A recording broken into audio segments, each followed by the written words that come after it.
매일을 주의 죽으심과 부활로 살아가고 있다라는 믿음을 가지고 있는 저와 여러분들에게 부활절 주일은 다시 한 번 더 교회가, 온 교회가 주님의 부활을 기억하고 기념하고 또 정언으로 서 있구나 라는 것을 보여주는 날, 이게 바로 부활절 주일 절기, 이렇게 이해하시면 되겠습니다. 이 사실은 역사적인 사실이다 이 말이죠.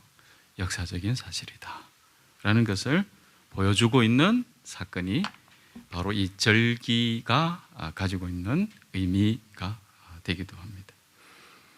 오늘 저희는 이제 이 부활절 아침에 말씀을 누가복음 24장 25절로 35절까지 말씀을 읽었지만 이 내용을 자세히 살펴보시면 말씀이 13절부터 시작이 되는구나 라는 것을 아실 겁니다. 마침 그날은 이 앞에 13절 앞에 24장에서부터 시작되고 있는 내용을 말씀하고 있겠죠.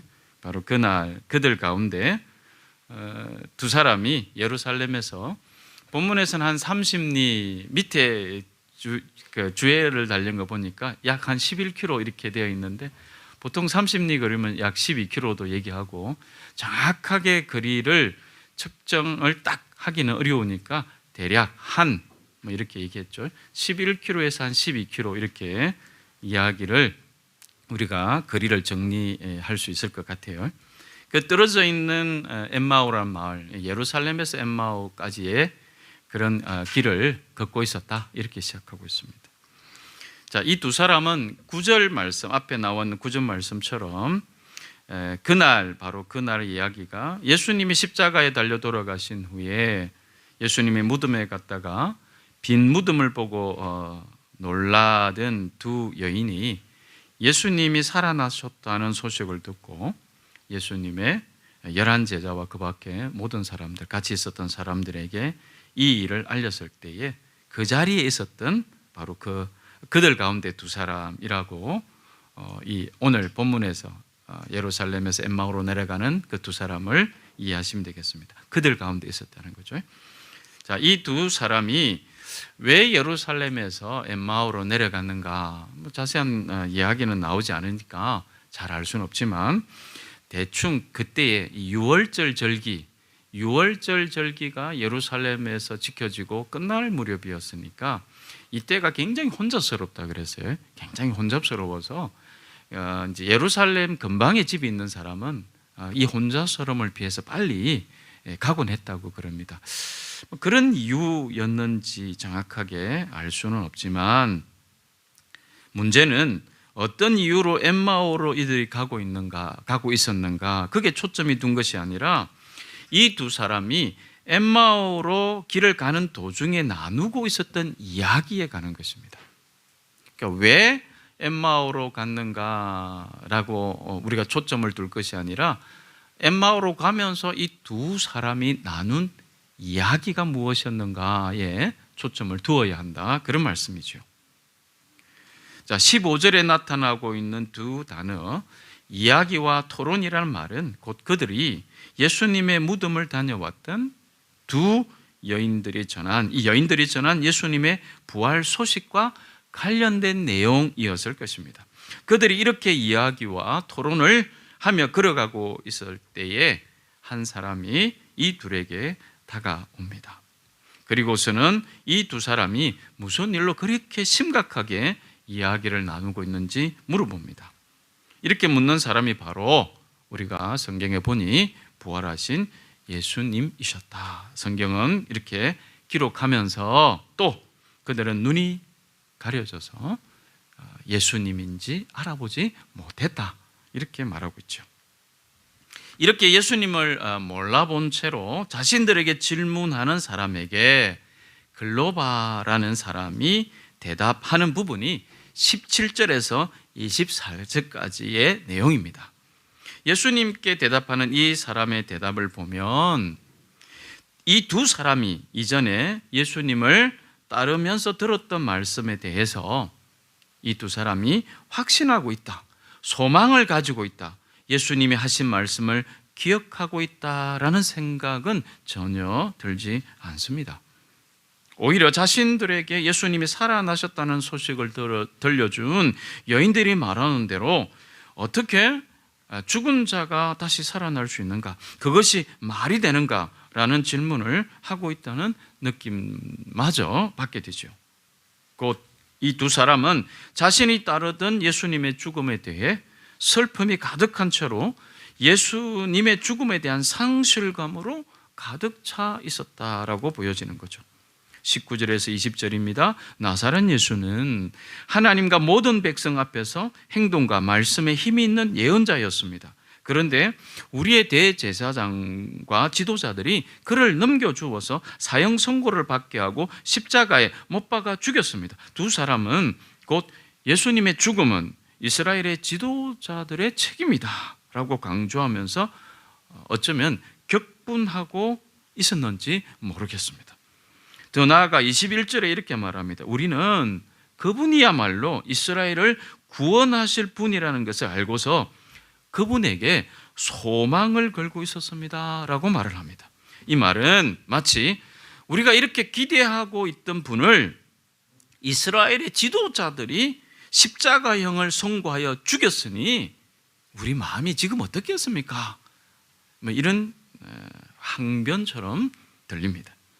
아직도 이 두 사람은 이스라엘의 구원을 향한 자신들의 생각을 예수께서 이루어 주실 것이다 라고 생각하고 있었는지 모르겠습니다. 그런데 이들이 바라고 있었던 그 구원, 이스라엘의 구원, 나라의 구원, 그 나라의 그 애통함, 지금 이스라엘이 처한, 이 본문이 기록되었을 때 이스라엘이 처한 상황이 굉장히 힘든 상황이었어요. 굉장히 어려운 상황이었단 말이죠. 바로 이런 나라의 상황을 타개해 줄 바로 그분이 예수이실 것이다 라고 기대했는데 그분이 죽음으로 자신들의 기대와 소망이 완전히 끝이 났다라고 여겼기 때문에 엄청난 상실감으로 이 길을 걷고 있었다라고 보여진다는 거죠. 이 말씀들을 보니까 이 두 사람은 방금까지도 예수께서 부활하셨다는 얘기를 전해 들었는데도 여전히 그들이 가지고 있었던 이러한 이스라엘에 대한 소망, 그리고 그 소망이 무너진 것에 대한 상실감, 그래서 그들이 가지고 있는 지식, 그들이 가지고 있는 힘으로 예수의 부활 소식을 믿지 못한 채로 낙심한 마음으로 이 삼십리의 길을 걸어가고 있었다는 것이죠. 오늘 우리가 함께 읽은 본문은 이렇게 두 사람이 나눈 이야기를 그들에게 다가온 한 사람에게 들려주고 난 뒤의 이야기죠. 아까 말씀드린 것처럼 이들은 예수님을 알아보지 못했습니다. 예수님께서 그들에게 질문하시고 대화하시고 어느 정도의 시간이 지난 시점인 31절 단디 보시면 이렇게 말씀을 단디 보면 31절에 이렇게 기록하고 있습니다. 그제서야 그들이 눈이 열려서 예수를 알아보았다. 예수님께서는 자신을 알아보지 못하는 그들에게 두 가지 행동을 하시고 계시죠. 먼저는 자신들이 따르던 예수님의 죽음 앞에 낙심하고 실망하고 있던 두 사람에게 예수님은 예언자들이 말한 모든 것을, 마음이 그렇게 무디다니 참 어리석습니다. 그리스도가 마땅히 이런 고난을 겪고서 자기 영광에 들어가야 하지 않겠습니까? 라고 이 말씀하시면서 그 다음에 어떤 일을 해주십니까? 성경 전체, 여기서는 아마 구약 말씀이겠죠? 예수님에 관하여서 놓은 말씀을 설명하여 주십니다. 예언자들과 또 선지자들, 그 구약의 시편, 이 말씀들이 바로 예수 그리스도를 향하여 기록된 말씀이다 라는 것들을 열어서 가르쳐 주시죠. 물론 예수님께서 성경을 들고 그들에게 봐라 이렇게 하지는 않으셨을 것 같아요. 이렇게 일일이 찾아다니면서 이렇게 하지는 않으셨을 건데 말씀이신 그분이 그 두 사람에게 지금 구약 성경 전체를 열어서 예수 그리스도의 고난과 죽으심, 이것을 성경이 가르치고 있다라는 말씀을 들려주셨다라는 것이고, 고난을 겪고서 자기 영광에 들어가야 한다. 이것은 바로 부활의 의미를 얘기하고 있는 것이죠. 성경에 기록되어 있다라는 것을 이 두 사람에게 가르쳐 주고 있었던 것입니다. 두 번째는 예수님께서 이들에게 하신 일은 그들과 함께 식사를 하신 것이었습니다. 30절이죠. 예수께서 빵을 들어서 축복하시고 떼어서 그들에게 주셨다. 이 두 사람은 엠마오를 지나가시리란 듯한 예수님을 붙잡았습니다. 그리고 그들의 집으로 모셔서 식탁을 베풀지요. 바로 이 식탁의 자리에서 예수님은 빵을 들어 축복하시며 그들에게 떼어주셨죠. 자, 이렇게 말씀으로 설명하여 주시고 빵을 떼어서 그들에게 주시고 나서 성경은 이렇게 기록합니다. 그제서야 그들의 눈이 열려서 예수를 알아보았다. 그런 것이죠. 저는 여기서 말씀을 마무리하고 싶었습니다. 오늘 말씀도 좀 일찍 끝나고 참 좋을 것 같은, 그러나 제 마음을 이렇게 붙잡는 게 이제 저는 이렇게 주님께서 그들에게 이 말씀을 이렇게 통해서, 그리고 빵을 떼어서 식탁 교제를 통해서 주님을 알아보게 하는 이 사건만으로 충분했습니다. 그런데 조금 더 제 눈을 붙들고 있었던 단어가 하나가 있었는데, 그것이 개역개정에는 나타나지 않는데 세번역에는 이렇게 기록되고 있습니다. 그제서야라는 말이 나옵니다. 그제서야. 자, 여러분, 우리가 성경을 보니까 31절을 보십시오. 31절 세번역이죠. 세번역. 그제서야 그들의 눈이 열려서 예수를 알아보았다. 저는 이 그제서야에 좀 더 여러분에게 말씀을 나누어야 되겠다라는 생각이 들었습니다. 이 그제서야 말은 접속사입니다. 그래서 개역 개정에는 굳이 사용하지, 그 번역이 되지 않았고, 세번역에서는 이제 이 접속사로 쓰여진 이 말이 번역되었습니다. 대개는 이 말이 사용될 때는 앞의 말과 계속 이어진다는 것과 그제서야와 함께 사용되는 말이 그들의 눈이 열렸다는 말인데, 이 의미가 어떤 뉘앙스를 가지고 있는가라는 것은 본문의 말씀을 통해서, 본문을 통해서 의미가 결정이 되는 접속사입니다.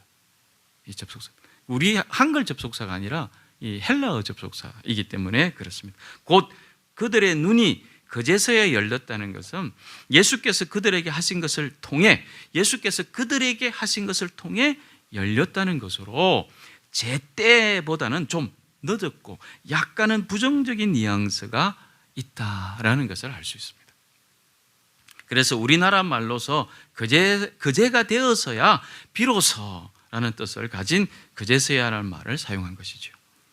이 그제서야라는 말을 그래서 우리는 대개 우리가 일상적으로 쓸 때도 그래서 긍정적인 의미보다는 약간의 만족스럽지 않는 이런 뉘앙스를 가지고 사용합니다. 예를 들면, 내가 말했는데 그제서야 일어나고 내가 그렇게 말했는데도 안 듣더니 그제서야 철이 들어서 이럴 때 보통 이 그제서야 하는 말을 간혹 쓰지요.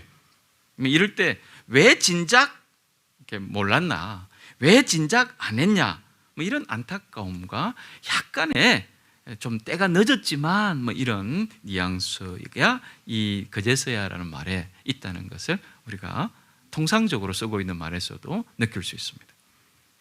이 두 사람도 바로 그런 뉘앙스죠. 그제서야 예수님을 알아보았습니다. 그러니까 진작 알아보지 못했다는 거예요. 예수님의 빈 무덤에 다녀와 눈으로 본 기로들은 예수님의 부활 소식을 들었을 때도 못했다는 겁니까? 그들은 믿지 못했다는 거죠. 예수님이 말씀해 주신 것들을 기억해내지 못했다는 거죠. 예수님이 모세와 모든 예언자에서부터 시작하여 성경 전체에서 예수님에 관하여 써놓은 일을 설명해 줄 때도 아직까지 몰랐었다는 거죠.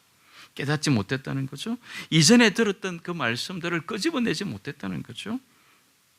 예수님이 빵을 떼어서 축복하시고 그들에게 주셨습니다. 그들은 그제서야 예수님을 알아보았다는 거죠. 그리고 예수님이 부활하셨다는 소식을 믿게 되었다는 거죠. 그리고 다시 이렇게 회상합니다.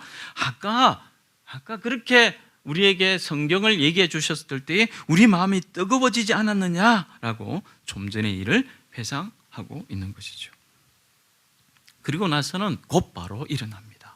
곧바로 일어나서 예루살렘으로 돌아갑니다.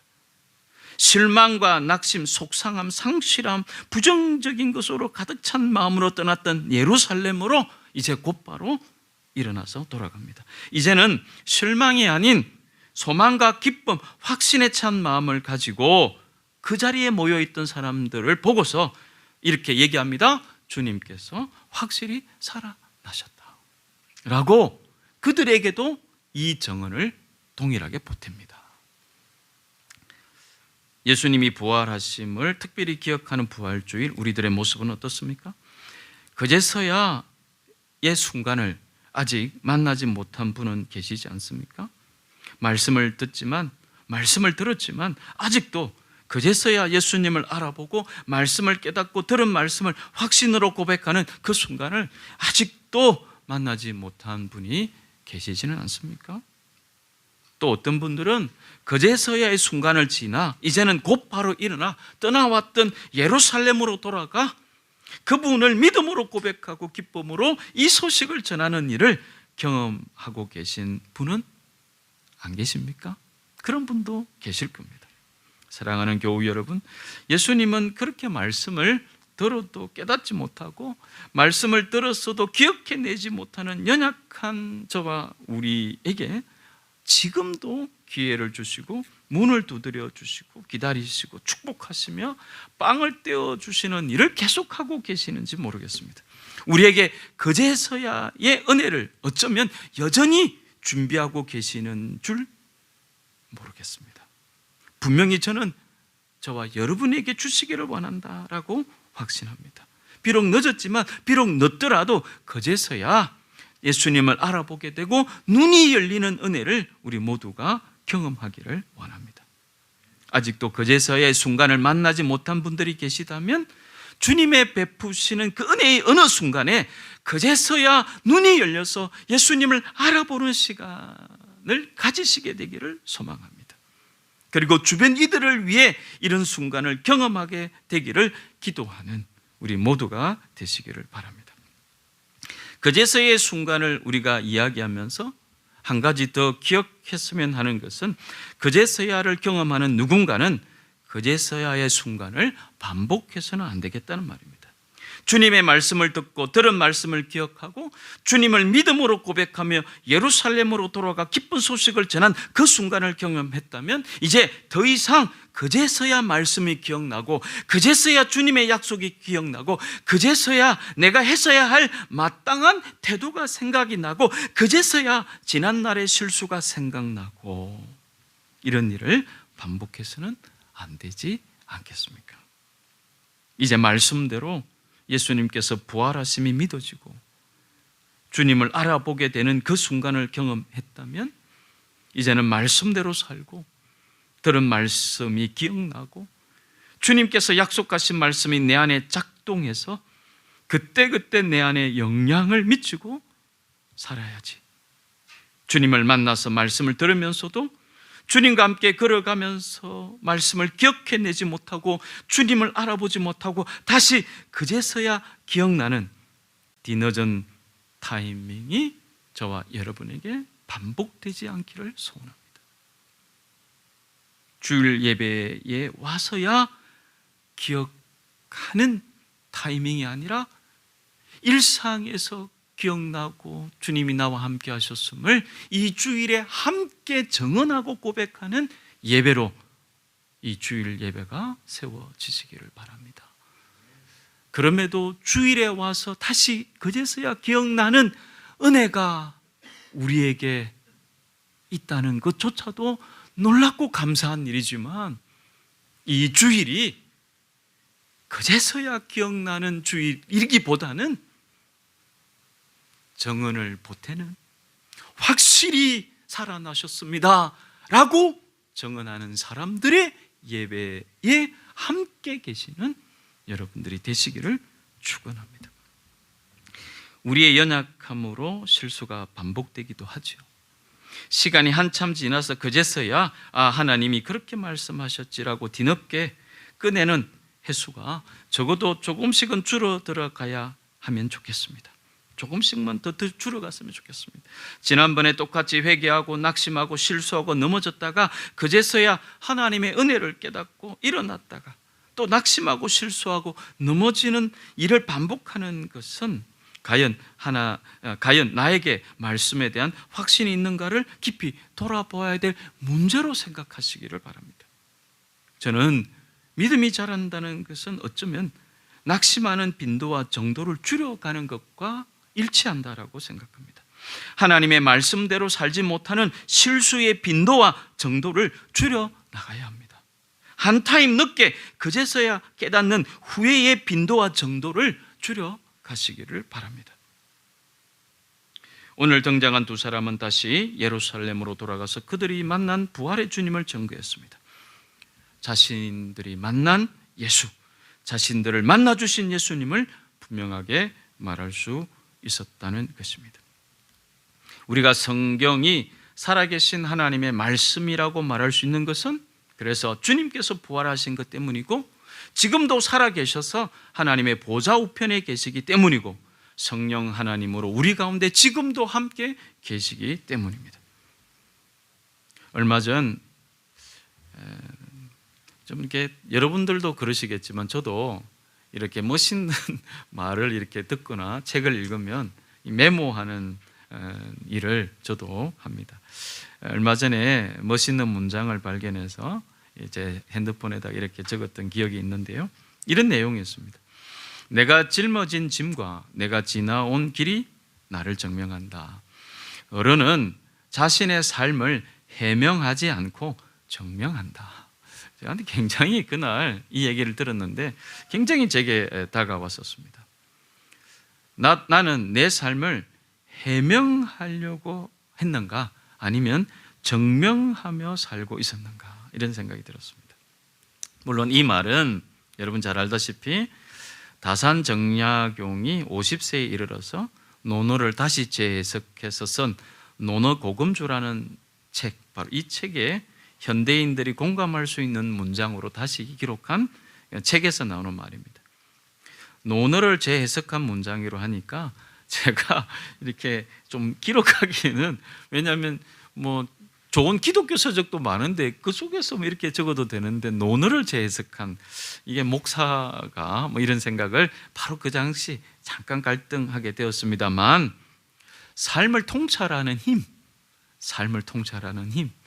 이 부분에서 저한테 큰 도전이 되는 내용이었습니다. 그리스도인인 나에게 많은 생각을 하게 한 문장이었습니다. 제가 살아온 날들, 저희 신앙을 다시 한 번 더 생각해 보았습니다.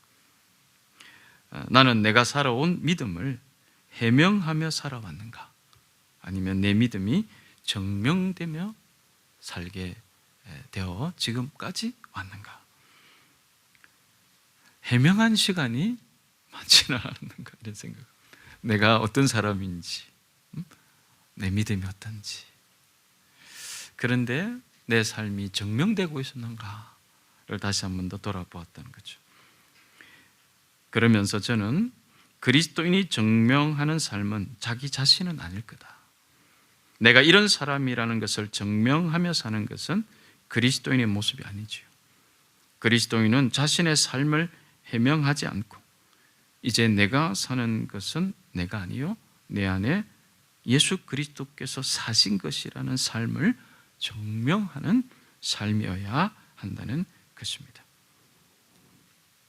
내가 이런 사람이라는 것을 해명하고 증명하느라 시간을 쓰지 말고 나를 통해 내 안에 사시는 주님께서 증명되는 삶을 사는 사람이 바로 그리스도인이고 이 부활주일 아침에 다시 한번 오늘 말씀을 통해서 새겨보았으면 좋겠습니다. 기도하겠습니다.